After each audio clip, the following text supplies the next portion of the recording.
നമസ്കാരം.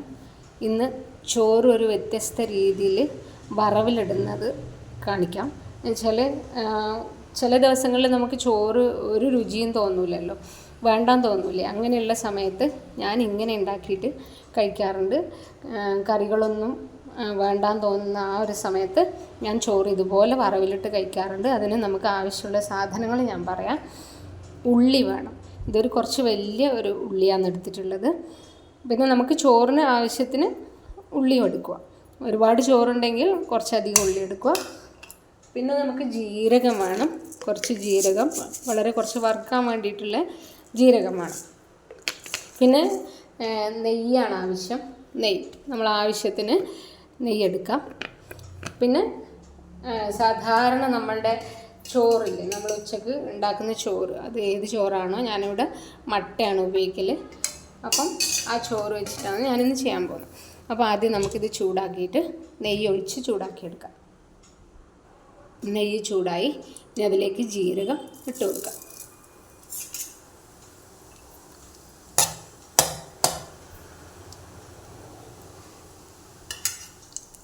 ജീരകം പൊട്ടി വന്നു. ഇനി നമുക്കതിലേക്ക് ഉള്ളി ഇട്ട് കൊടുക്കാം.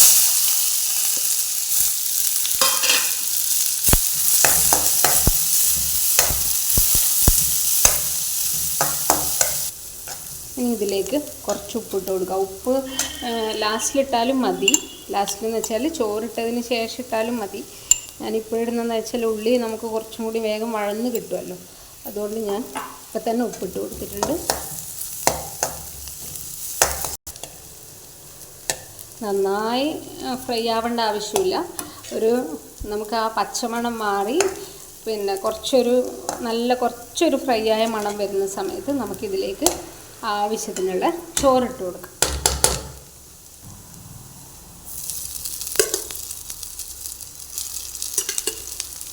ഇത് കുറച്ച് വേവ് കുറഞ്ഞിട്ടുള്ള ചോറാണെങ്കിൽ നമുക്ക് നല്ലതായിരിക്കും, കുറച്ചുകൂടി നല്ലതായിരിക്കും. എന്താ വെച്ചാൽ നമ്മളൊന്നും കൂടി ഇത് ഫ്രൈ ആക്കുന്ന സമയത്ത് അതൊന്നും കൂടി നന്നായിട്ട് കുഴഞ്ഞതുപോലെയാവും. അപ്പോൾ നമുക്ക് അടുത്ത ഉള്ളി അതിനൊക്കെ കണക്കായിട്ടുള്ള ചോറ് ഇതിലേക്ക് ഇട്ട് കൊടുത്ത് ഇനി ഇത് നന്നായി മിക്സ് ചെയ്യണം. എന്നിട്ട് നമുക്കിതിൻ്റെ ഉപ്പ് ഒന്നും കൂടി നോക്കാം. ഉപ്പ് നോക്കിയിട്ട് അത് കുറവുണ്ടെങ്കിൽ ഇട്ട് കൊടുക്കാം. ഇത് നല്ല ടേസ്റ്റുള്ളൊരു റൈസാണ്. ഇത് എല്ലാവർക്കും ഇഷ്ടപ്പെടും എന്നല്ല, ഒരു വെറൈറ്റി ടേസ്റ്റാണ് ഇതിന്. ഇത് ഇടയ്ക്കിടയ്ക്കൊക്കെ ഇങ്ങനെ ഉണ്ടാക്കി കഴിക്കാൻ നല്ല സ്വാദായിട്ട് എനിക്ക് തോന്നാറുണ്ട്. ഒരിത്തിരി ഉപ്പ് കുറവുണ്ട്. അതിന് ഉപ്പ് കുറഞ്ഞു കഴിഞ്ഞാൽ വലിയ സ്വാദമൊന്നും നമുക്ക് തോന്നില്ല. എന്ന് വെച്ചാൽ ചോറിന് ഉപ്പില്ലല്ലോ, നമ്മൾ പിന്നെ ചോറായിട്ട് ആക്കിയതല്ലേ, ഉപ്പുമാവ് പോലെ ആക്കിയതല്ലല്ലോ. അപ്പോൾ ആ ചോറിന് നന്നായിട്ട് ഉപ്പ് വേണം. അപ്പോൾ ഉപ്പ് ഇട്ടിട്ടുണ്ട് കുറച്ചുകൂടി. ഇനി ലാസ്റ്റ് ഇത്രയും കൂടി നെയ്യ് ഇട്ട് കൊടുക്കാം.